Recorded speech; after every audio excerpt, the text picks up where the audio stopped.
为什么说中国当前的国家治理模式就是一种十足的盗贼统治？从对历史上各个原始部落的考察中，为什么时时都能看到中国文化原始和愚昧的影子？今天我们继续读《枪炮、病菌与钢铁》这本书。今天的读书章节中有以上问题的答案。今天我们读到的是第14章，从平等主义到盗贼统治这个部分。想听更多的内容，可以订阅我的 YouTube 频道。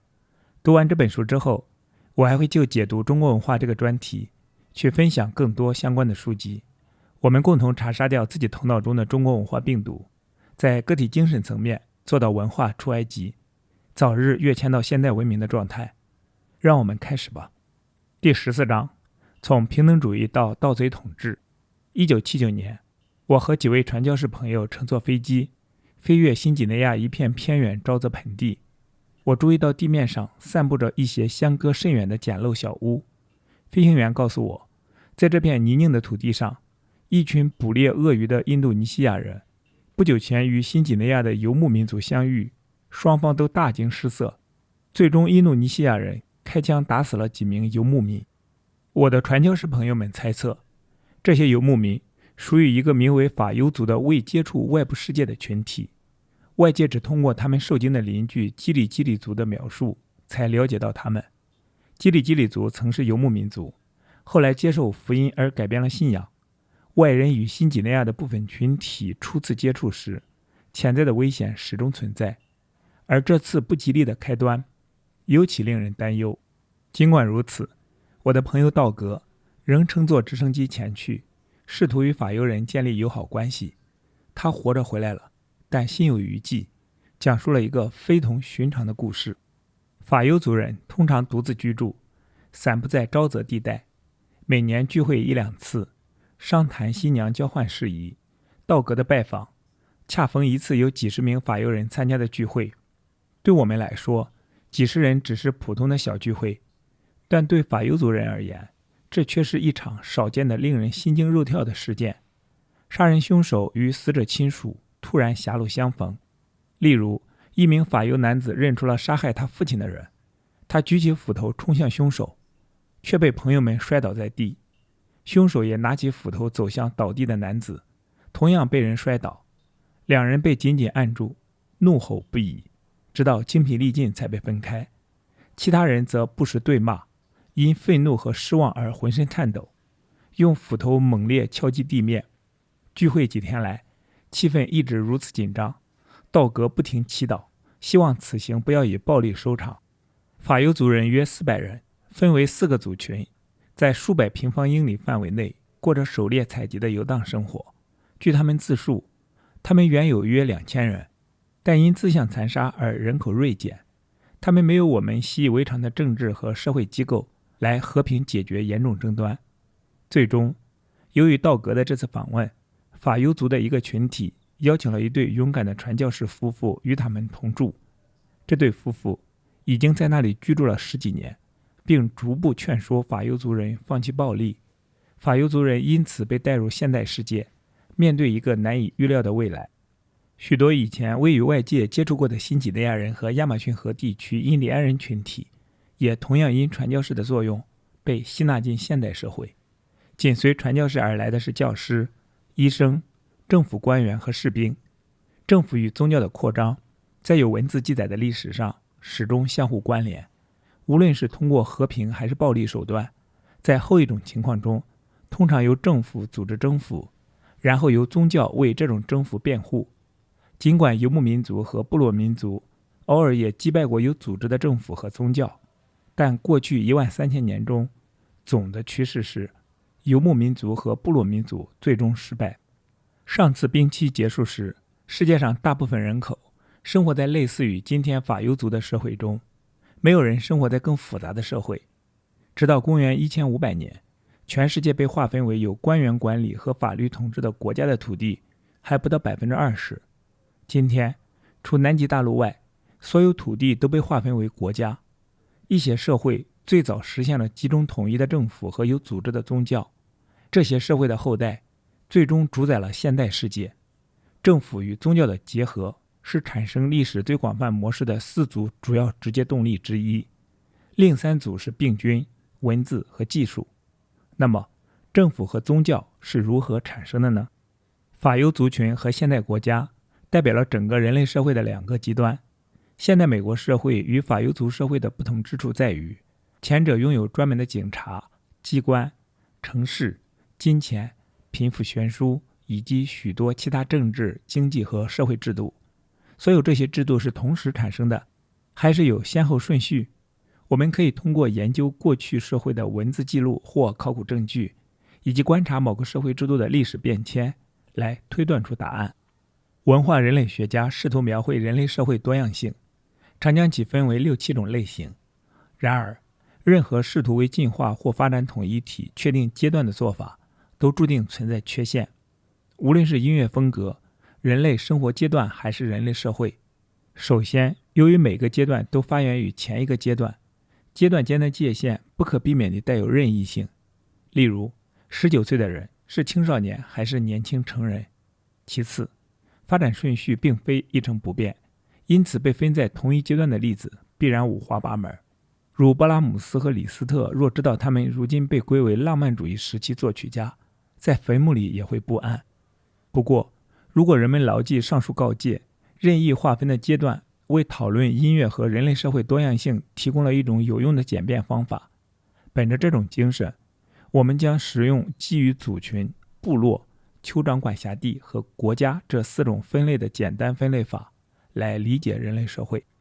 族群是最小的社会单位，通常由5到80人组成，其中大多数或全部是血缘或婚姻关系近亲。事实上，一个族群就是一个大家庭，或几个有亲缘关系的大家庭。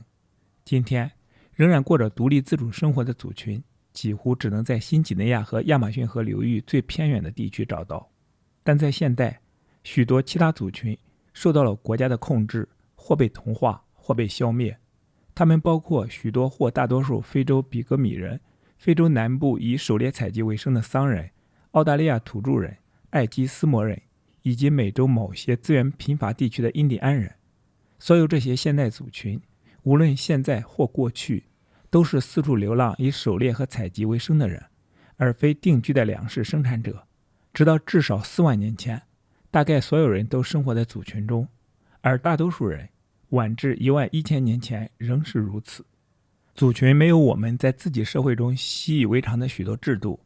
他们居无定所。族群的地盘为整个集体共同使用，而非划分为给小集团或个人。除了年龄和性别之分，族群中没有任何固定的经济专门化，体格健壮的人一律自给觅食，没有诸如法律、警察和条约之类的正式制度来解决族群内部和族群之间的冲突。族群组织常被称为平等主义的，没有上层阶级和下层阶级之分的正式社会阶层，没有正式或世袭的领导地位，也没有对信息和决策的正式垄断。然而，平等主义的不应当理解为所有族群都有同等威望和决策权利。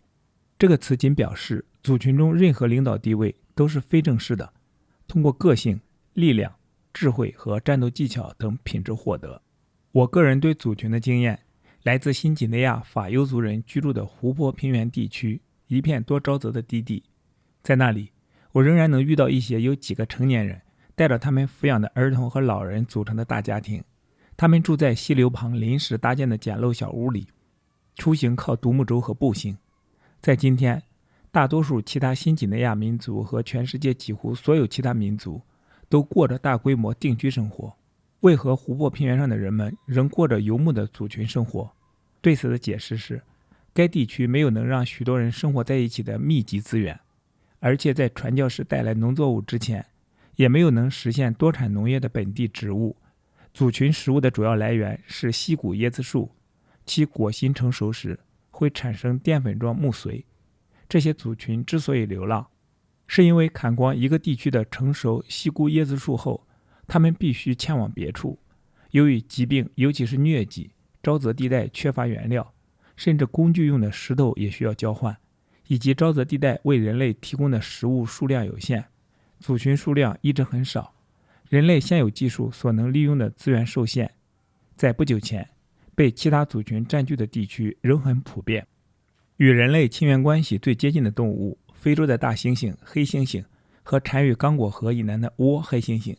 也生活在族群中。所有人类大概也都是如此。直到改进的觅食技术，使得某些狩猎采集族群在某些资源丰富的地区永久性的定居下来。这种族群是我们从几百万年的演化史中继承的政治、经济和社会组织。超越这个阶段的发展，则发生在近几万年中。超越族群的第一个阶段是部落。部落与族群的区别是它规模更大，通常几百人而非几十人，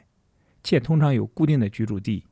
然而，有些部落，甚至有些由酋长管辖的部落，却是由季节性迁徙的牧人组成的。新几内亚高原居民属于典型的部落组织。殖民政府到来前，他们的政治单位是一个村落或紧密结合的一批村落。因此，这种政治定义的部落通常比语言学家和文化人类学定义的部落小得多，即部落是具有共同语言和文化的群体。例如，1964年，我开始在一个名为弗雷族的高原居民群体中工作。按语言学和文化标准，当时的布雷族有12000人，用2种相互听得懂的方言，生活在65个村落里，每个村落有几百人。但弗雷族的一些村落并没有任何政治上的统一，每个小村庄都卷入与所有邻近小村庄之间令人眼花缭乱的战争和结盟变动中。无论这些邻居是弗雷人还是使用不同语言的人，不久前独立并如今纷纷隶属于民族国家的一些部落，仍然占据着新几内亚、美拉尼西亚和亚马逊河流域的很大一部分地区。我们从一些定居点的考古证据推知，过去也存在过类似的部落组织。这类定居点数量不少，但都缺乏酋长管辖地的考古特征。这一点我将在下面说明。关于定居点的考古证据表明，部落组织约13000年前开始在新月沃地出现，后来又在其他一些地区出现。在定居点生活的一个先决条件是粮食生产或物产丰富的环境，拥有可在很小区域内进行狩猎和采集的特别集中资源。这就是气候变化加上技术改进，使人们能够收获大量野生谷物时，定居点和由此推知的部落在新月沃地数量激增的原因。部落与族群的不同之处在于，部落有固定的住所和更多的人口。此外，部落还有不止一个正式承认的亲属群体组成，这些氏族之间互相通婚，土地属于某个氏族，不属于整个部落。然而，部落人数仍然很少，每一个人都知道另外每个人的名字和他们的各种亲属关系。对人类其他类型的群体也是如此。一个群体内如果要做到彼此了解，人数最多似乎是以几百人为宜。例如，在我们国家社会中，如果一所学校只有几百个小学生，校长可能叫得出所有学生的名字。但如果这所学校有几千个小学生，他就做不到了。在超过几百人的社会中，人类的政府组织往往由部落组织转变为酋长管辖地组织。这种情况的一个原因是，在不认识的人们之间，解决冲突本身就是一个难题，而随着群体扩大，这个难题也日益尖锐。解决部落成员之间冲突时，有一个事实有助于化解可能出现的问题，那就是部落中的每一个人都与其他每一个人有亲缘关系、姻亲关系或两者兼有。维系所有部落成员的这种亲属关系纽带，使得人数较多的社会才有的警察、法律和其他解决冲突的制度变得不必要。因为任何2个发生争执的村庄都有许多共同亲属，他们对双方施加压力，使争执不致演变为激烈冲突。在新几内亚的传统社会里，如果一个新几内亚人碰巧与另一个陌生的新几内亚人发生冲突，而2人都远离各自村庄，他们就会长时间谈论各自的亲属，试图建立某种关系，从而找到某种理由，使2人不会产生杀死对方的念头。在这里加一句，中国人爱攀关系、找关系，本质原因也是如此。2辆车在街上发生了碰撞或冲突，双方的人第一反应是打电话找关系。这个思维潜意识就是很部落文化级别的。好，继续回到这本书。尽管族群和部落存在这些差异，但他们仍有许多相似之处。部落仍具有一种非正式的平等主义的政府制度，信息和决策都是公开的。在新几内亚高原地区，我观看过一些村庄会议，村子里的成年人悉数到场，他们坐在地上轮流发言，看不出有人在主持讨论。高原地区许多村庄确实有一个叫做大人物的人，即村子里最有影响力的人，但这种地位不是正式职务，且只有有限的权利。这个大人物没有独立的决策权，对外交秘密一无所知，除了试图影响公共决定外，他什么也做不了。大人物靠他们自己的德行获得这种身份，他们的地位不能世袭。部落和族群一样，也有一种平等主义的社会制度，没有分成等级的家族或阶级，不但身份地位不能世袭，而且在传统的部落或族群成员中，任何人都不能靠自己的努力而过于富有，因为每个人对其他许多人负有义务和责任。因此外来人很难从外表上猜出村子里所有成年人中谁是大人物，因为他和其他每个人一样，住同样的简陋小屋，穿同样的衣服，佩戴同样的装饰品，或者和大家一样赤身裸体。和族群一样，部落也没有行政系统、警察部门和税收机关，他们的经济以个人或家族之间的对等交换为基础，而不是以重新分配向某个中央权威交纳的贡品为基础。经济专门化的程度微不足道，每个全职工匠，每个体格健全的成年人，包括大人物，都要参与食物的种植、采集和猎捕。我记得有一次我在所罗门群岛走过一个园圃时，看见远处有一个正在挖地的人向我招手。我惊讶地发现，那是我的一个名叫法勒多的朋友，他是所罗门群岛最著名的木刻家，一个极富原创性的艺术家。但这并没有使他不必亲自去种甘薯。由于部落如此缺乏经济专家，他们也缺乏奴隶，因为没有适合奴隶去做的专门的低贱工作。就像古典时期作曲家一样，从巴赫到舒伯特，从而包括从巴洛克风格作曲家到浪漫主义作曲家的整个流派。部落也是从一个极端的族群渐变而来，又渐变为另一个极端的酋长管辖地。尤其是部落在大人物为举行盛宴分配猪肉的角色，预示了酋长在其管辖地收集和再分配食品和货物贡品中所扮演的角色。同样，有没有公共建筑物大概也是酋长管辖地和部落的区别之一。但新几内亚一些大村庄也常见有用于举行膜拜仪式的屋子，这样的屋子以西皮克河畔的古屋闻名，它们就是酋长管辖地庙宇的前身。虽然在国家控制之外的偏远生态贫瘠地区，今天仍幸存着一些族群和部落，但完全独立的酋长管辖地到20世纪初就已经消失，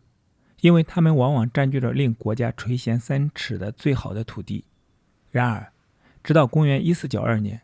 酋长管辖地仍然普遍存在于美国东部广大地区、南美洲、中美洲和非洲撒哈拉沙漠以南尚未划归土邦的物产丰富地区，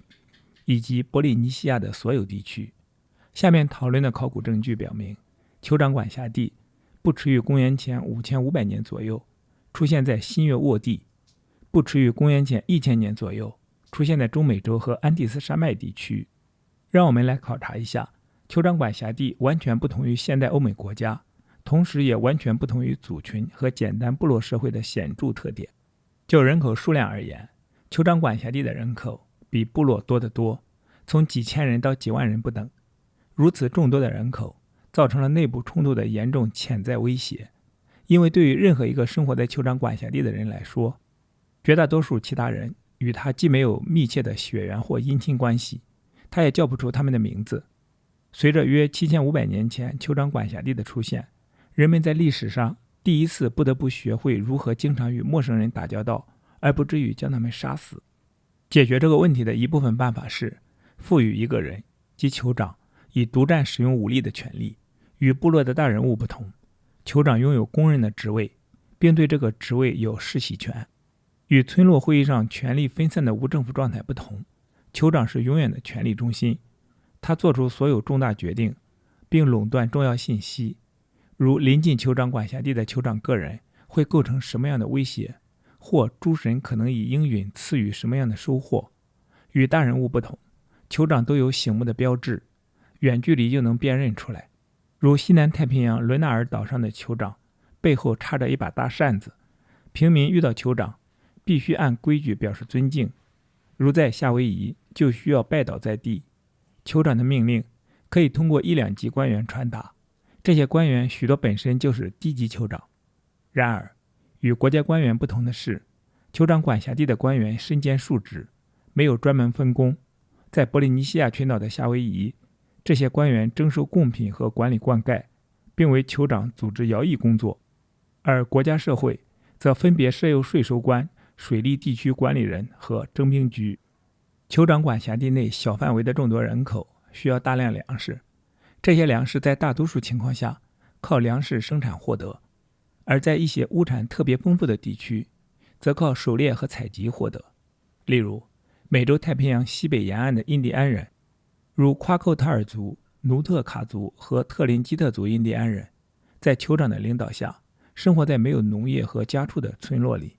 因为那里的河流和海洋盛产鲑鱼和大比目鱼，被降级为平民的一些人生产的多余粮食被用来养活酋长、他们的家庭、官员以及从事制造独木舟、蝙蝠等工作或做捕鸟人或纹身匠的专门人才。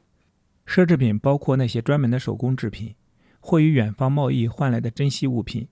这些都归酋长所有。例如，夏威夷的一些酋长都有羽毛斗篷，这些斗篷由几万根羽毛经过许多代人的努力才编织而成，这当然是由平民斗篷编织工完成的。这种奢侈品的集中，使得在考古中能辨认出酋长的身份，因为有些坟墓里的陪葬品比另一些坟墓里的陪葬品丰富得多。这与此前人类历史上的平等主义墓葬不同，一些古老的复杂酋长管辖地也可以与部落村庄区分开来，区分的依据是精心设计的公共建筑遗迹和地区内定居点的等级。其中一处至高无上的酋长驻地显然比其他驻地大，其中的办公用房和人工制品也较其他驻地多。与部落一样，酋长管辖地由多个生活在一个驻地的世袭家族组成。不过，部落村庄里的家族是地位平等的氏族，而酋长管辖地的酋长家族所有成员都享有世袭特权。事实上，这个社会被分为世袭酋长和平民阶级两种人，而夏威夷的酋长本身又再分为8个等级森严的家族，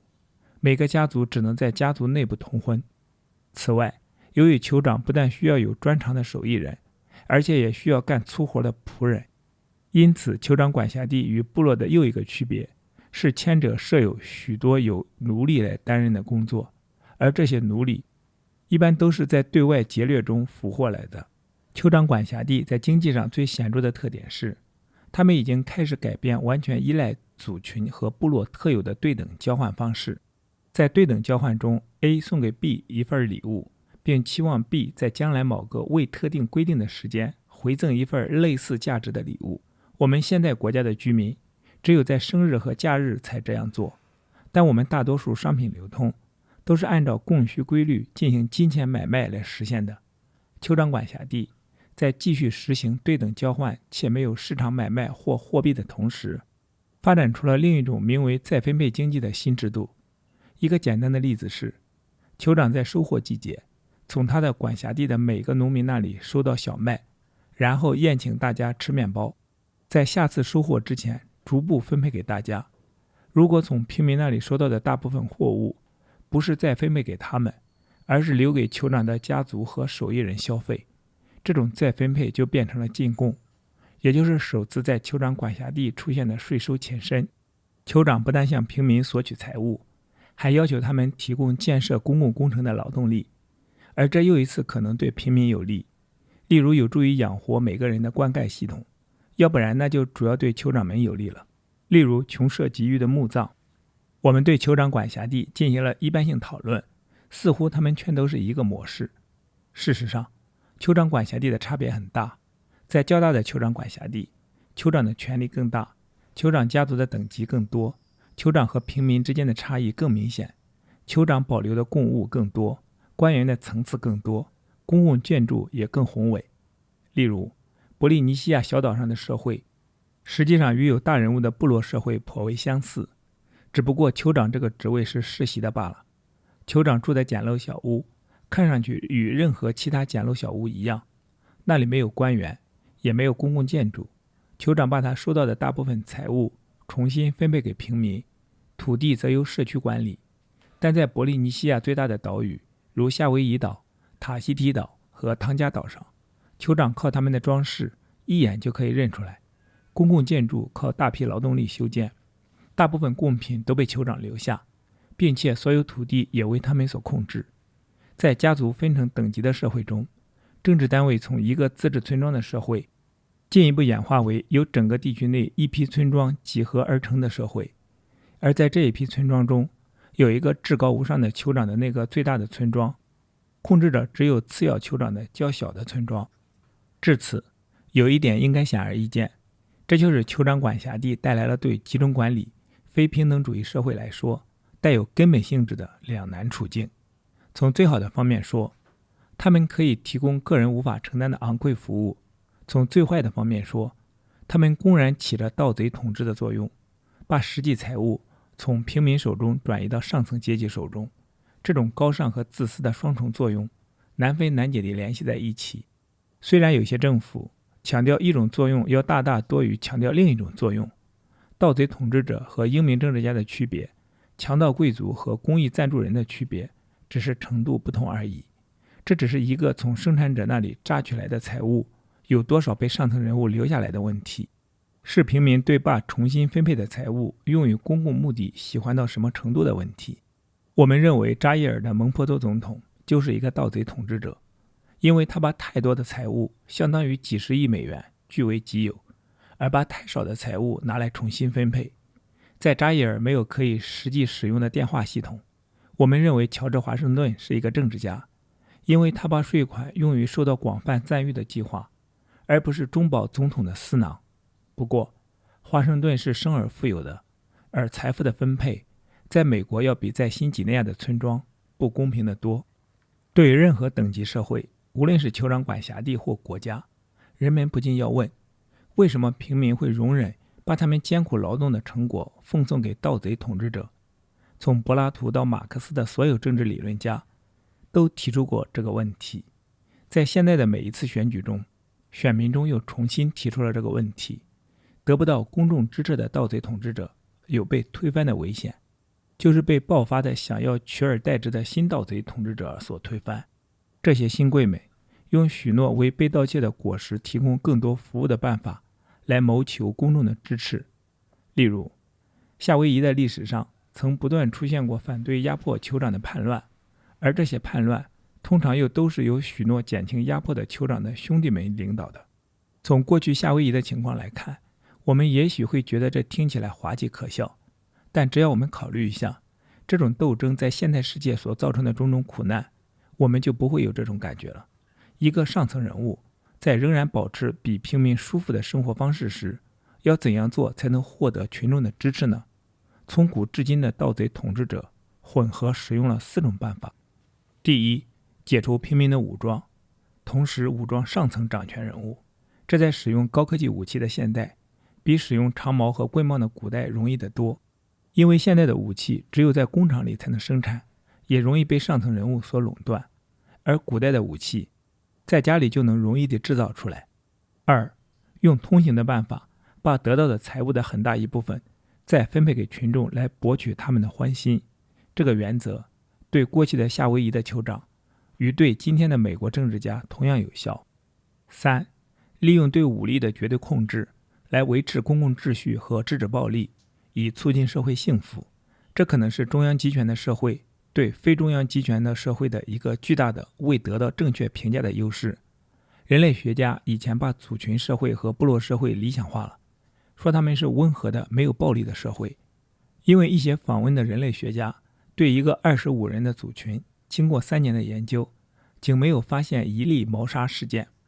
他们当然不会发现一个由10来个成年人和10来个儿童组成的族群，由于谋杀以外的通常原因，还常常要碰到一些无论如何都必然发生的死亡。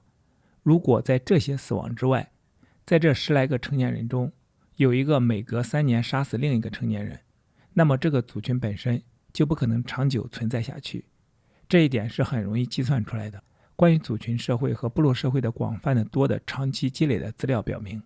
谋杀是死亡的首要原因。例如，当一位女人类学家在向新几内亚伊亚乌族妇女调查她们的生活史时，我碰巧也在访问伊亚乌人。当一个又一个女人被要求说一说她们的丈夫时，她会说出一连几个死于非命的丈夫。典型的回答是这样的：我的第一个丈夫被埃洛皮族的袭击者杀死了，我的第二个丈夫被一个想要我的人杀死了，这个人就成了我的第三个丈夫，这个丈夫又被我第二个丈夫的兄弟在为他哥哥报仇时杀死了。此类生活遭遇对于所谓温和的部落民来说竟然是家常便饭。因此，随着部落社会的扩大，这种情况就对接受中央权威起了促进作用。4. 盗贼统治者为了得到公众支持而使用的最后一个方法是制造一种为盗贼统治辩护的意识形态或宗教。族群和部落本来就相信鬼神，就像现在的国教一样，但是族群和部落对鬼神的信仰不能被用来为中央权威和财富转移辩护，也不能用来维持没有亲属关系的人们之间的和平。当对鬼神的迷信获得这些功能并被制度化后，他们就变成了我们所说的宗教。夏威夷的酋长们在宣传神性、神灵降世或至少与诸神沟通方面，可谓其他地方酋长的代表。酋长声称他为人民服务，就是为他们向诸神说情，还有就是在仪式上吟诵为求得雨水、好年成和捕鱼成功所必须的咒语。在这里加一句，在中国生活的人听到他们的这一套说辞，估计会会心一笑，因为这一套东西在中国存在几十年了。好，继续回到这本书。酋长管辖地都有一种独特的意识形态，它是有组织宗教的前身，维持着酋长的权威。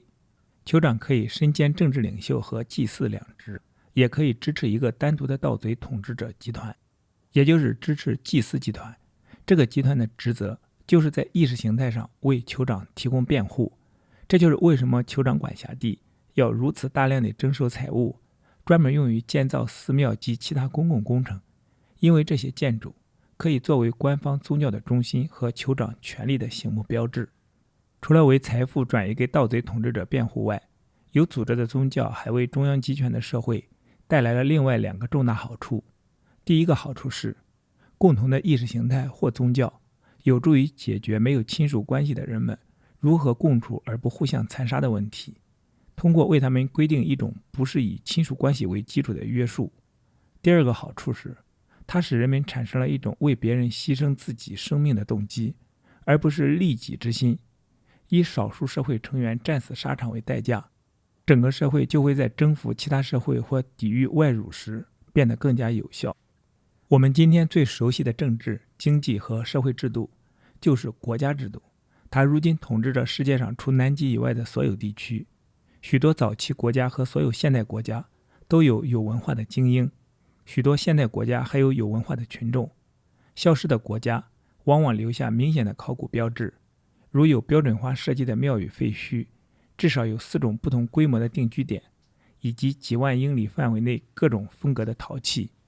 我们由此知道，国家约在公元前3700年出现于美索不达米亚，约公元前300年出现于中美洲，2000多年前出现于安第斯山脉、中国和东南亚，1000多年前出现于西非。在现代，人们不断看到由酋长管辖地形成国家的情况，因此关于过去的国家及其形成，我们掌握的知识远多于关于过去的酋长管辖地、部落和族群。原型国家发展了大型由多个村庄组成的最重要酋长管辖地的许多特点，它们的规模从族群到部落，再从部落到酋长管辖地不断扩大。酋长管辖地人口少则几千，多则几万，而大多数现代国家人口超过100万，中国人口则超过10亿。最重要的酋长居住地可能成为这个国家的首都城市，首都以外的其他人口中心也可能取得真正的城市资格，而这些城市是酋长管辖地所没有的。城市与村庄的区别是，城市有重要的公共工程，有统治者居住的宫殿，有来自贡物和税收的资本积累，还有粮食生产者以外的集中人口。早期的国家有一个资格相当于国王的世袭领袖，他很像一个超级至高无上的酋长，对信息、决策和权力实行更大的垄断。即使在今天的民主国家里，至关重要的知识也只有少数人能够获得，他们对信息流向政府的其他部门进行控制，结果也就是对决策进行控制。例如，在1963年的古巴导弹危机中，肯尼迪总统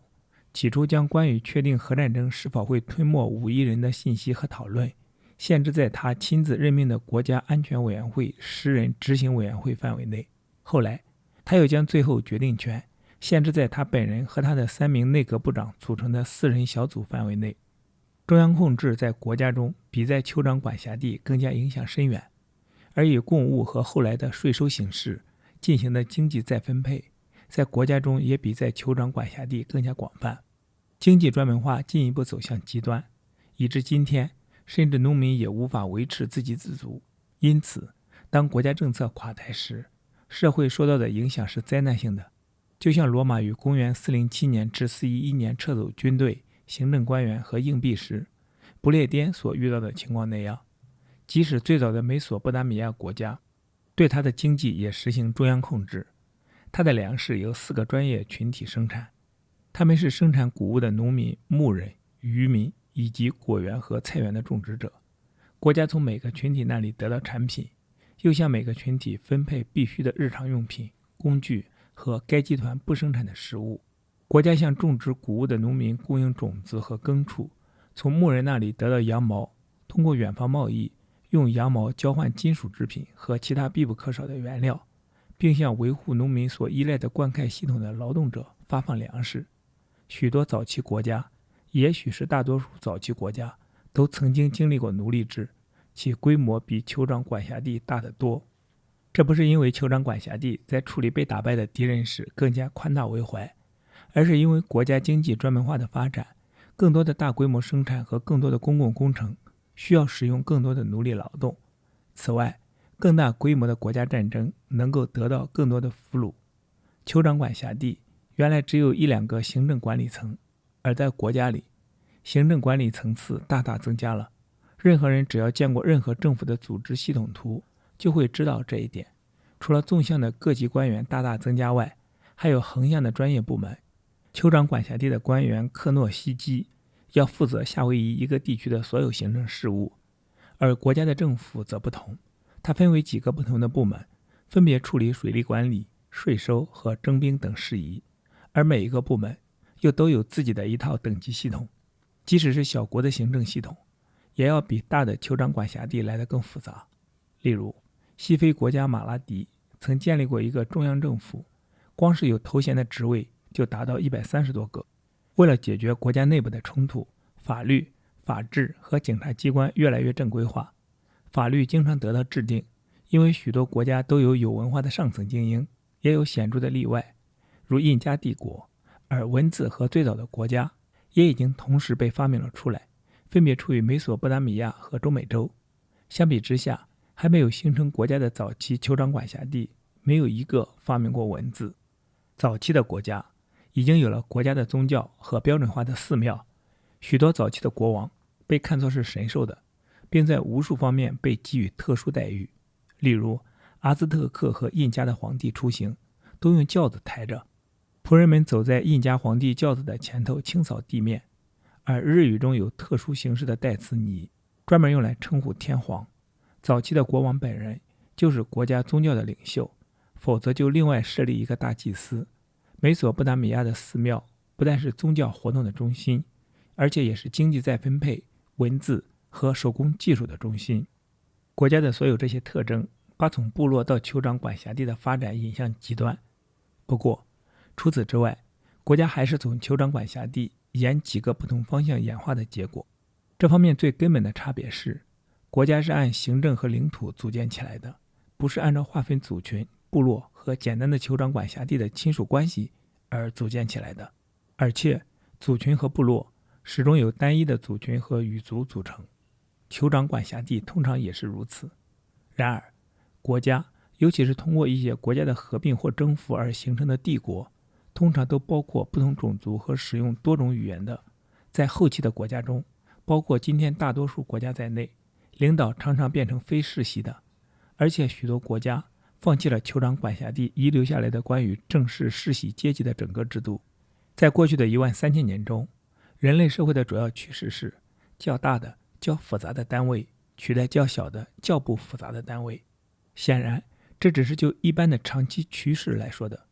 古往今来有数不清的变化，有1000次的统一，便会有999次的分裂。我们从报纸上了解到，一些大的单位，例如苏联、南斯拉夫和捷克斯洛伐克，有时也会分裂成一些较小的单位，就像2000多年前马其顿的亚历山大帝国一样。比较复杂的单位并不总是能征服不那么复杂的单位，有许多反而屈服于后者，就像罗马帝国和中华帝国分别为蛮夷和蒙古族酋长管辖地所蹂躏那样。但长期趋势仍然有利于最终上升为国家的一些大的复杂社会。同样明显的是，国家在与较简单的实体发生冲突时，之所以能取得胜利，部分原因是国家拥有武器和其他技术方面的优势，同时也拥有人口数量上的优势。但酋长管辖地和国家还有另外2个固有的潜在优势。首先，中央决策者拥有集中军队和资源的优势。其次，许多国家的官方宗教和爱国热忱使他们的军队在作战中视死如归，心甘情愿地为国捐躯。在现代国家中，乐于为国牺牲的思想由我们的学校、教会和政府大力地灌输给我们公民，使我们忘记了它标志着同以往人类历史的彻底决裂。每个国家都有自己的鼓励其公民准备好在必要时为国牺牲的口号。英国的口号是为了国王和国家，西班牙的口号是为了上帝和西班牙等等。同样的思想感情也在激励了16世纪阿兹特克的战士，战死沙场最最光荣，给我们以生命的神最最看重这种光荣的死。我远远看见了他，我的内心充满了对他的渴望。在这里加一句，在中国鼓动居民做韭菜的口号是什么？可以在评论区说出你的看法。好，继续回到这本书。这种思想感情在族群和部落中是无法想象的。我的新几内亚的朋友们对我谈起过他们以前的部落战争，但在他们的全部描述中看不出有丝毫的部落爱国主义、自杀性的冲锋，也没有任何不惜冒生命危险而采取的军事行动。相反，进行袭击都是采用埋伏或优势兵力的办法，千方百计地把为自己村庄牺牲性命的风险减少到最低限度。但和国家社会相比，这种态度严重限制了部落的军事选择。当然，把狂热的爱国者和宗教信徒变成这种危险对手的，不是这些狂热分子本身的死，而是他们的意愿，即不惜以他们一部分人的死来换取消灭或制服他们的异教徒敌人。在过去的6000年中，在酋长管辖地，尤其是国家出现之前，历史上记载的驱使基督教和伊斯兰教徒去进行征服的那种战争狂热，地球上大概还不曾有过。小型的、非中央集权的、以亲属关系为基础的社会是怎样演化为大型的、中央集权的、大多数成员彼此没有密切亲属关系的社会的呢？在回顾了从族群到国家这一转变的各个阶段之后，我们现在要问，是什么迫使社会产生这样的转变？在历史上的许多时候，有些国家独立地出现了，或者就像文化人类学家所说的那样，最早地出现了。就是说，在周围没有任何国家先于他们而存在的情况下出现了。最早国家的出现，除了澳大利亚和北美洲外，在其他每一个大陆上至少发生过一次，也许发生过许多次。史前的国家包括美索不达米亚、中国北部、尼罗河和印度河河谷、中美洲、安第斯山脉地区和西非的那些国家。过去的3个世纪中，在马达加斯加、夏威夷、塔希提和非洲的许多地方，由于同欧洲国家的接触，在一些酋长管辖地不断出现了土邦。在所有这些地区和北美洲的东南部、西北太平洋地区、亚马逊河地区、波利尼西亚以及非洲撒哈拉沙漠以南地区，甚至更经常地出现了一些最早的酋长管辖地。所有这些复杂社会的出现，使我们获得了一个丰富的资料库，来了解其发展进程。在处理国家起源问题的许多理论中，最简单的理论否认有任何问题需要解决。亚里士多德认为，国家就是人类社会的自然状态，不需要做任何说明。他的错误是可以理解的，因为所有他可能认识的社会，公元前4世纪的希腊社会都是国家。然而，我们现在知道，直到公元1492年，世界上很大一部分地区仍然是酋长管辖地、部落或族群的天地。国家的形成确实需要予以说明。第二种理论是大家最熟悉的，法国哲学家让·雅克·卢梭推断，国家是按照一种社会契约来组成的，人们在计算自身利益时做出理性决定，一致同意他们的经济情况在国家中会比在比较简单的社会中更好，因而自愿废除他们的较简单的社会。但我们的观察和历史记载都没有揭示出有哪一个例子可以证明国家是在带着轻松优雅气氛的冷静远见下组成的。较小的单位不会自愿放弃自己的主权去合并成较大的单位，只有通过征服或外在的胁迫下，他们才会这样做。第三种理论甚至更能得到历史学家和经济学家的喜爱。这个理论从一个无可争辩的事实出发，认为在美索不达米亚、中国北部和墨西哥，大规模的灌溉系统大概是在国家开始出现那个时期开始兴建的。这个理论还指出，任何大型复杂的灌溉系统或水利管理都需要有集中统一的行政系统来予以修建和维护。接着，这个理论又把一种观察到的时间上的初步联系变成了一种假定的因果关系链。美索不达米亚、中国北部和墨西哥的居民大概预见到大规模灌溉系统的可能带来的利益，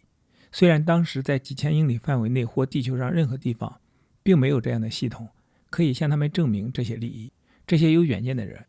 决心把他们效率低下的小小酋长管辖地合并成一个较大的能够使他们有幸得到大规模灌溉的国家。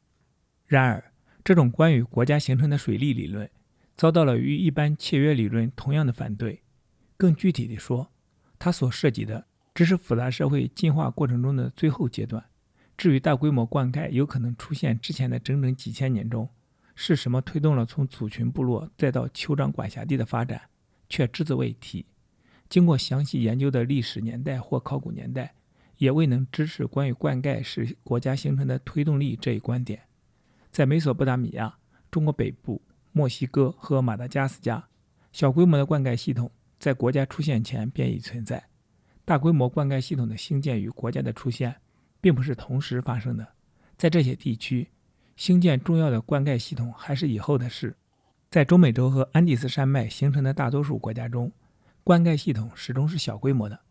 当地社会依靠自己的力量就能修建和维护。因此，即使在确定出现了复杂的水利管理系统的那些地区，这些系统也只是国家形成的间接结果，而国家的形成必定另有原因。在我看来，能够表明关于国家形成一个基本的正确观点，是一个毋庸置疑的事实，即地区人口的数量是预测社会复杂程度最有力的唯一根据。这个事实远比灌溉与那些国家形成之间的相互关系更能令人信服。我们已经看到，族群有几十人，部落有几百人，酋长管辖地有几千人到几万人，而国家一般都要超过5万人。除了地区人口数量和社会类型之间的这种约略相互关系外，在这些类型的社会内部，在人口与社会复杂程度之间还有一种更细微的倾向。例如，拥有众多人口的酋长管辖地证明是最集中统一、层次最分明和最复杂的社会。这些相互关系有力地表明了地区人口数量或人口密度或人口压力与复杂社会的形成有着某种联系。但这种相互关系并没有明确地告诉我们，人口的各种可变因素在作为复杂社会缘起的因果关系链中是怎样发生作用的。为了勾画出这个因果关系链，让我们现在提醒自己，一些密度大的人口是如何产生的。然后，我们可以研究一下一个大而简单的社会为什么会难以为继。以此为背景，我们最后还将回到一个简单的社会如何随着地区人口的增长而竟然变得比较复杂这个问题上来。我们已经看到，众多或稠密的人口只有在粮食生产的条件下，或至少对狩猎采集来说物产特别丰富的条件下才会产生。有些物产丰富的狩猎采集社会已经达到了可以组织酋长管辖地的水平，但还没有一个达到国家的水平，因为所有国家都要依靠粮食生产来养活他们的国民。这些考虑加上刚才提到的地区人口数量与社会复杂程度之间的相互关系，导致了关于粮食生产、人口的可变因素和社会复杂程度之间因果关系的鸡生蛋还是蛋生鸡的长期争论。集约的粮食生产是否就是因？它触发了人口的增长，并以某种方式导致了复杂社会，或者众多的人口和复杂的社会反而是因，从而以某种方式导致了粮食生产的集约化。用非此即彼的方式提出这个问题是没有抓住要点。集约化的粮食生产和社会的复杂程度通过自我催化而相互促进，也就是说，人口的增长通过我们将要讨论的机制使社会变得复杂起来，而社会的复杂又导致集约化的粮食生产，从而导致了人口的增长。只有复杂的中央集权的社会才能组织包括灌溉系统的公共工程、远距离贸易，包括输入金属以制造更好的农具，还有各种经济专门团体的活动，如用农民的粮食养活牧人，又把牧人的牲口提供给农民做牲畜之用。中央集权社会的所有这些功能促进了集约化的粮食生产，从而也促进了整个历史上的人口增长。此外，粮食生产至少在3个方面帮助复杂社会形成了鲜明的特点。首先，它随季节变化定期投入劳动力，收成储藏好之后，中央集权的行政机构就可以利用农民的劳动力来兴建宣扬国威的公共工程，如埃及的金字塔，或兴建可以养活更多人口的公共工程，如波利尼西亚群岛中的夏威夷的灌溉系统或鱼塘，或从事扩大政治实体的征服战争。其次，组织粮食生产以产生余粮储备，从而使经济专门化和社会层次化成为可能。剩余粮食可以用来养活复杂社会的各个阶层的人，酋长、官员和上层阶级的其他成员，文字记录者、手艺人和其他非粮食生产的专门人员，以及被征调去修建公共工程时的农民本身。最后，粮食生产促使或要求人们采取定居的生活方式。这种生活方式是积累足够财产、发展复杂技术和精巧手艺以及兴建公共工程的一个先决条件。固定住所对复杂社会的这种重要性说明了为什么传教士和政府在初次接触新几内亚和亚马逊河地区以前，从未与外界接触过的游牧部落或族群时，都普遍抱有2个直接目的。一个目的当然是安抚这些游牧部落显而易见的目的，即说服他们不要杀害传教士和官员，也不要自相残杀。另一个目的就是劝诱这些游牧部落在村庄里定居下来，这样传教士和官员就能找到他们，给他们带来医疗保健和学校教育之类的服务，并使他们改变宗教信仰，从而控制他们。因此，粮食生产不但使人口增加，而且还在许多方面发挥作用，使复杂社会能够形成自己的一些特点。但这并不能证明粮食生产和众多人口使复杂社会的出现成为必然。根据实际观察，族群或部落组织对有几十万人的社会是不适用的，而且现存的大型社会都有复杂的中央集权组织。对于这种观察结果，我们怎样来予以说明呢？我们至少可以举出4个显而易见的原因。一个原因是没有亲属关系的陌生人之间的冲突问题。随着组成社会的人口增加，这种问题多得无法计数。一个由20人组成的族群内部的2人互动关系只有190种，而一个由2000人组成的族群可能有 199.9万个2人组合。每一个这样的2人组合都是一个潜在的定时炸弹，说不定在哪一次杀气腾腾的争吵中就会爆炸。族群社会和部落社会的每一次谋杀通常都会引起一宗蓄意报仇的杀人事件，从而开始新一轮的杀人和报仇行为，这样周而复始，永无止境，破坏社会稳定。在族群中，每个人都与其他人有密切的亲属关系，与争吵双方同时有亲属关系的人会出面调停争端。在部落中，许多人仍然是关系密切的亲属，每个人至少能叫出其他每个人的名字。在发生争吵时，由双方的亲友来调解，几百人是个界限，在这个界限内，每个人都能认识另外每个人。一旦超过这个界限，越来越多的两人关系就成了一对对没有亲属关系的陌生人了。当陌生人打架时，在场的人很少会是打架一方的朋友或亲属，没有什么私利要他们去制止打架。相反，如果许多旁观者是打架一方的朋友或亲属，他们就会站在他的一边。这样，本来是两个人的打架，结果就逐步升级为一场乱哄哄的群殴。因此，一个继续把冲突交给全体成员去解决的大型社会，必然会分崩离析。仅仅这一个因素，就可以说明为什么几千人的社会，只有在形成完全控制武力和解决矛盾冲突的中央集权行政管理机构时，才能存在。第二个原因，随着人口增加，共同决策越来越难以做到。由全体成年人来决策，在新几内亚的一些村庄里仍然是可能的，但这些村庄都很小，消息和通知可以迅速传达到每一个人。每一个人在全村大会上可以听到其他每一个人的意见，每一个人也都有在会上发表意见的机会。但共同决策的所有这些先决条件，在更大的社会里已经无法得到满足。即使在如今拥有麦克风和扬声器的时代，我们也都知道，一次小组会绝不能解决一个有几千人的群体的问题。因此，一个大型社会如果要有效地做出决定，就必须加以组织，并使之置于中央集权的控制之下。第三个原因是经济方面的考虑。任何社会都需要在其成员之间转移财货的手段。一个人可能在某一天碰巧获得了较多的某种基本商品，而在另一天则获得较少。由于个人财质各不相同，一个人通常总是对某些生活必需品收获过多，而对另一些生活必需品收获不足。在只有很少几对成员的小型社会中，由此而产生的必要财货转移可以通过互惠交换直接安排在成对个人或家庭之间进行。在大型社会里，使直接的成对冲突的解决缺乏效率的那种数学计算，同样也会使直接的成对经济转移缺乏效率。大型社会只有在除了互惠经济还有再分配经济的情况下，才能在经济上发挥作用。超过个人需要的财货必须从这个人转移到一个中央集权的行政管理机构，然后再由这个机构再分配给财货不足的人。使大型社会必须有复杂组织的最后一个原因与人口密度有关。粮食生产者的大型社会比狩猎采集者的小组群不仅成员多，而且人口密度也大。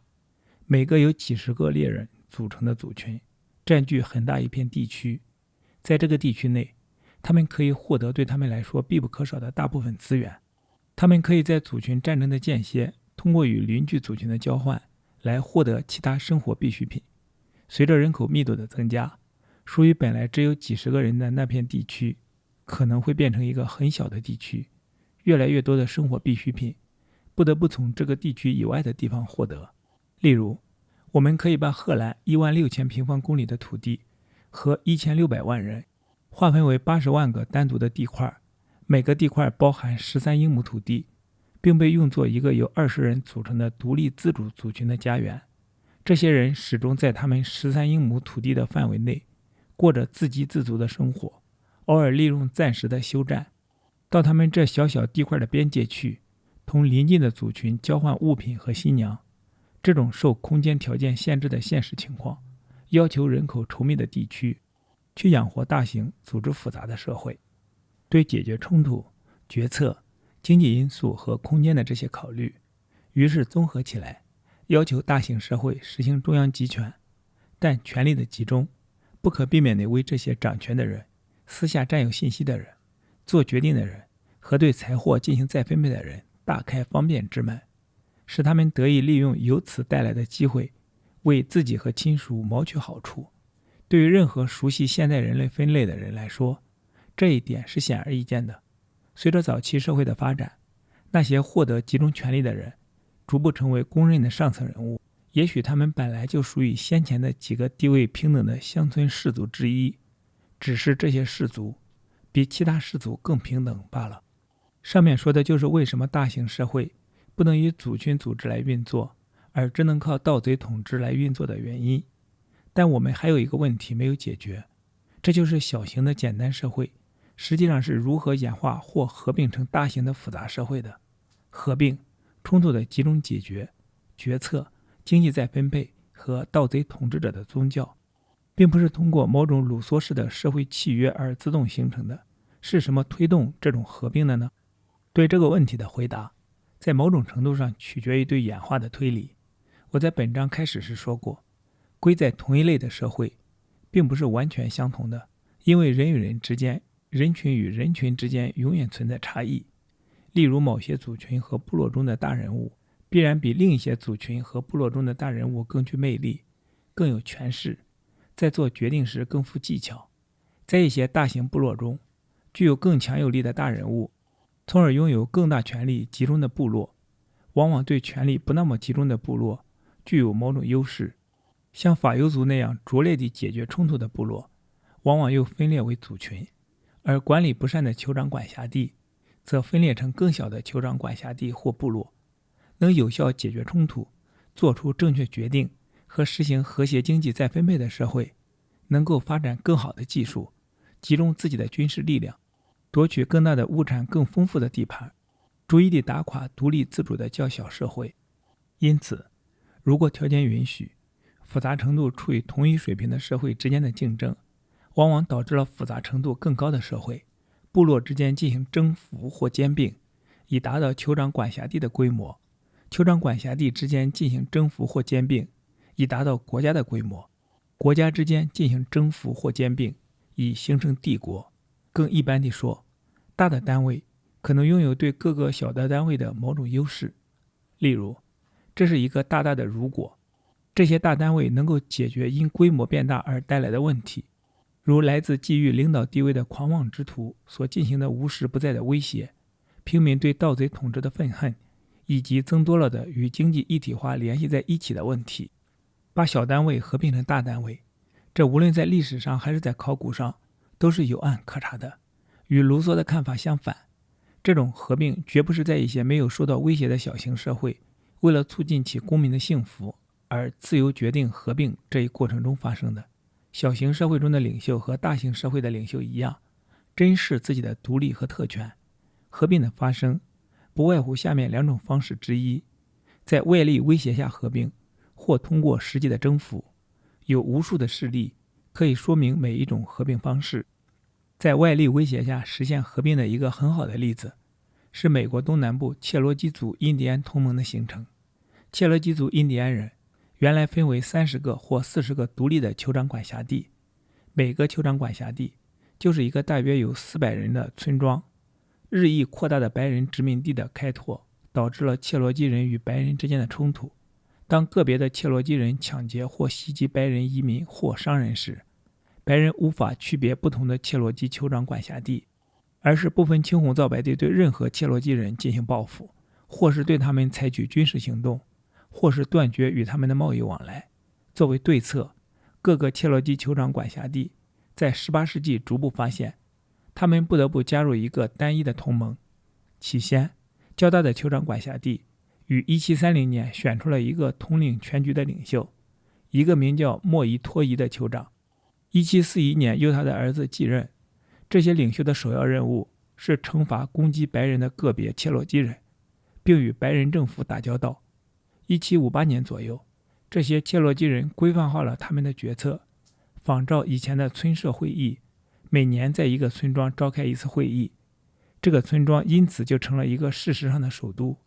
最后，这些切罗基人都成了有文化的人，就像我们在第12章中所看到的那样，并通过了一部成文宪法。切罗基族印第安同盟就这样建立起来了，但不是靠征服，而是靠把以前一些小心提防的较小实体合并起来。而这种合并只有在这些实体有被强大的外力消灭的危险时才有可能发生。同样，关于国家的形成，每一本美国历史教科书都介绍过一个例子。谈到美洲白人殖民地中有一个名为佐治亚的殖民地，曾经促成切罗基国家的建立，而这些殖民地后来在受到不列颠君主国的强大外力威胁时，也被迫建立自己的国家。美洲各殖民地在开始时也同切罗基的各酋长管辖地一样，小心翼翼地守护着自己的自治权。他们根据1781年的联邦条例进行的第一次合并尝试，证明是不切实际的，因为它为前殖民地保留了太多的自治权。只是在出现了进一步的威胁之后，著名的有1786年的谢斯起义和未解决的战争债负担问题，才克服了前殖民地极不情愿牺牲自治的态度，并促使他们通过了我们现行高效能的1787年联邦宪法。19世纪德国那些小心提防的各邦的统一，证明是同样困难的。在法国于1870年宣战后，这个外部威胁终于导致1871年小诸侯们向德意志帝国中央政府交出了他们的很大一部分权力，而早先的3次统一尝试都失败了。除了在外力威胁下实现合并外，复杂社会形成的另一种方式是通过征服。一个有充分文件证明的例子是非洲东南部祖鲁国的起源。在白人移民第一次看到祖鲁人时，祖鲁人分为几十个小型酋长管辖地。在1700年代晚些时候，随着人口压力的增加，各酋长管辖地之间的战争日益激烈。在所有这些酋长管辖地中，在集中统一的权力结构设计中普遍存在的问题，被一个名叫丁基斯韦约的酋长十分成功地解决了。1807年左右，他杀死了一个对手，从而获得了姆特特瓦酋长管辖地的统治地位。丁基斯韦约从各个村庄挑选了一些年轻人，按照年龄而不是按照他们的村庄，把他们组成团队，建立了优秀而集中的军事组织。他还发展了出色的中央集权政治组织。他在征服其他酋长管辖地时禁止杀戮，对被打败的酋长的家族秋毫无犯，只是用这个酋长的一个愿意与丁基斯韦约合作的亲属来接替酋长的职位。他扩大了对争吵的审理范围，提出了较好的集中解决冲突的办法。这样，丁基斯韦约就能够征服并开始把其余30个祖鲁族酋长管辖地合并起来。他的继承人扩大司法系统，加强监督和发展礼仪，结果使这个萌芽中的国家得到了加强。通过征服而形成国家类似这个祖鲁族的例子几乎多得不胜枚举。18世纪和19世纪的一些欧洲人碰巧亲眼目睹了由酋长管辖地形成土邦的情况。这些土邦包括波利尼西亚群岛中的夏威夷国、波利尼西亚群岛中的塔希提国、马达加斯加岛的梅里纳国、非洲南部祖鲁国以外的莱索托和斯瓦齐以及其他国家、西非的阿散帝国以及乌干达的安克莱国和布干达国。阿兹特克帝国和印加帝国是在15世纪通过征服而建立的，那时欧洲人还没有到来，但对他们形成的情况，我们从早期西班牙移民翻译过来的印第安人口述历史中知道不少。关于罗马帝国的形成和亚历山大统治下的马其顿帝国的扩张，同时代的古典作家有详细的描述。所有这些例子都表明，战争或战争威胁，即使不是全部，也是在大多数社会合并中起了关键作用。但是战争，甚至仅仅是族群间的战争，一直是人类社会的一个恒久不变的事实。那么，为什么只有在过去13000年中，战争才明显地开始造成社会的合并？我们已经断定，复杂社会的形成以某种方式与人口压力联系在一起。因此，我们现在应该寻找一下人口压力与战争后果之间的某种联系。为什么战争总是在人口稠密而不是在人口稀少的时候造成社会的合并呢？答案是，战败民族的命运取决于人口密度。这有3种可能的后果。凡是人口密度很低的地方，就像在狩猎采集族群占据的地区所常见的，战败群体的幸存者只要离开他们的敌人远一点就行了。新几内亚和亚马逊河地区游牧部族之间战争的结果往往就是这样。凡是人口密度中等的地方，就像粮食生产部落占据的地区那样，没有大片空旷的地方可以让战败族群的幸存者逃避。但是没有集约型粮食生产的部落社会不使用奴隶，也不能生产出可以作为很大一部分贡品的足够的剩余粮食。因此，战败部落的幸存者对胜利者来说毫无用途，除非娶他们的女人为妻。战败的男人都被杀死了，他们的地盘也可能为胜利者所占有。凡是人口密度高的地方，就像国家或酋长管辖地所占有地区那样，被打败的人仍然无处可逃，但胜利者不杀死他们，而有了利用他们的两种选择。由于酋长管辖地社会和国家社会已经出现了经济专业化，被打败的人可以当作奴隶来使用，就像在圣经时代通常发生的那样。或者由于许多这样的社会已经有了能够生产大量剩余粮食的集约型粮食生产系统，胜利者可以让战败者仍然从事原来的劳作，只是剥夺了他们的政治自主权，要他们定期地用粮食或货物来纳贡，并把他们的社会合并入获胜的国家或酋长管辖地。在整个有文字记载的历史上，国家或帝国的建立联系在一起的一些战役的结果通常就是这样。例如，西班牙征服者想要从被打败的墨西哥土著那里勒索贡物，所以他们对阿兹特克帝国的贡丹很感兴趣。原来阿兹特克人每年向臣服他们的人收取的贡物包括7000吨玉米、4000吨豆类、4000吨苋菜籽、200万件棉斗篷、大量可可豆、军服、盾牌、羽毛头饰和琥珀。因此，粮食生产及社会之间的竞争与混合产生了征服的直接原动力：病菌、文字、技术和中央集权的政治组织。这些都是终极原因，通过因果关系链而表现出来。虽然这些因果关系在细节上有所不同，但全部与稠密的庞大人口和定居的生活方式有关。由于这些终极原因在不同的大陆上有不同的发展，征服的这些原动力在不同的大陆上也有不同的发展。因此，这些原动力往往是相互联系着一起出现的。不过这种联系并不是绝对的。例如，在印加人中出现了一个没有文字的帝国，而在阿兹特克人中则出现了一个有文字但很少有流行病的帝国。丁吉斯违约的祖鲁人则证明了每一个这样的原动力都多少独立地为历史模式做出了贡献。在几十个粗鲁的酋长管辖地中，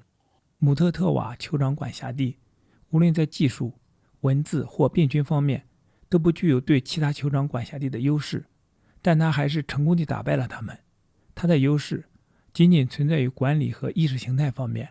这就使得由此而产生的祖鲁国得以在将近1个世纪的时间里征服了一个大陆的部分地区。好，今天的读书分享暂时到这里。今天我们读了《枪炮、病菌与钢铁》的第14章，从平等主义到盗贼统治。期待在下一次的读书分享中与你再相逢。